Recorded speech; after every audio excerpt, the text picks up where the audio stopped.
On est au fin 3e festival international de la BD de Fabrègues.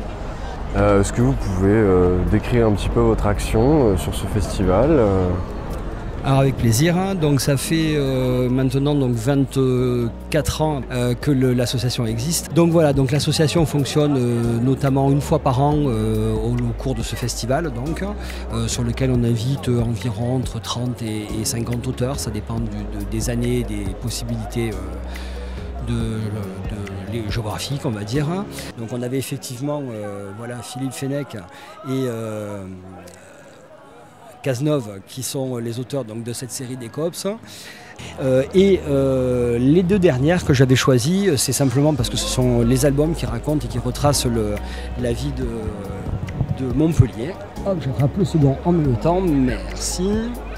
Nous avons le tome 1 et le tome 2 qui vont donc de la préhistoire à nos jours et qui racontent donc avec pareil le scénariste est Olivier de Bromel, avec une conseillère qui est une historienne et ensuite plusieurs dessinateurs de la région et de Montpellier qui se sont associés pour pouvoir créer donc voilà toute une série d'histoires qui racontent voilà la période romaine, la période voilà jusqu'à Georges Frêche. Enfin voilà, nous avons tous les grands noms qui ont fait la ville de Montpellier, voilà. Et donc ce sont les éditions Petit à Petit qui ont fait ça dans plein de villes de France et qui, voilà, petit à petit proposent voilà, des albums un peu partout. Voilà. J'ai créé une librairie Ombongi depuis l'an dernier à peu près. Et dedans, il y a en fait, j'ai trois rayons principaux. Afrique, Caraïbes et Constellations, dans lesquels j'accueille justement des auteurs de différentes nationalités, de différentes origines, et qui sont aussi locaux dans la région. Et j'ai une particularité, c'est de proposer justement de la bande dessinée éditée par des auteurs africains, et aussi sur le continent africain. D'accord. Voilà. Et c'est pour ça que je suis ici au festival Fabrègues.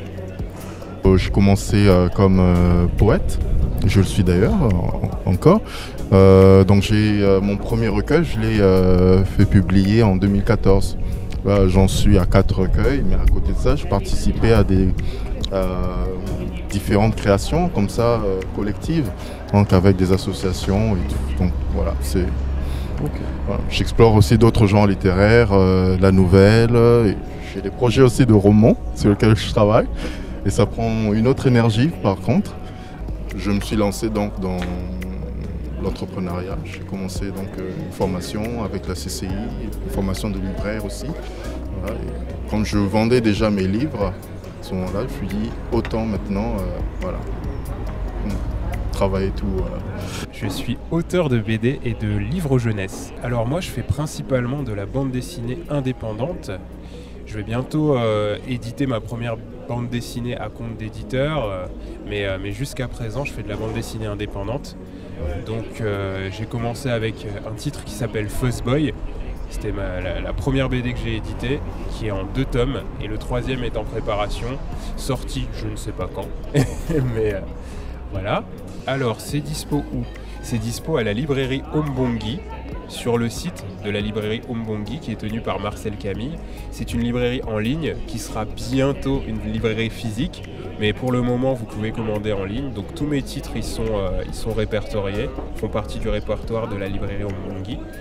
Donc voilà, il y a un Instagram aussi, vous tapez librairie Ombongi sur Instagram et vous trouvez leur page et vous pouvez commander.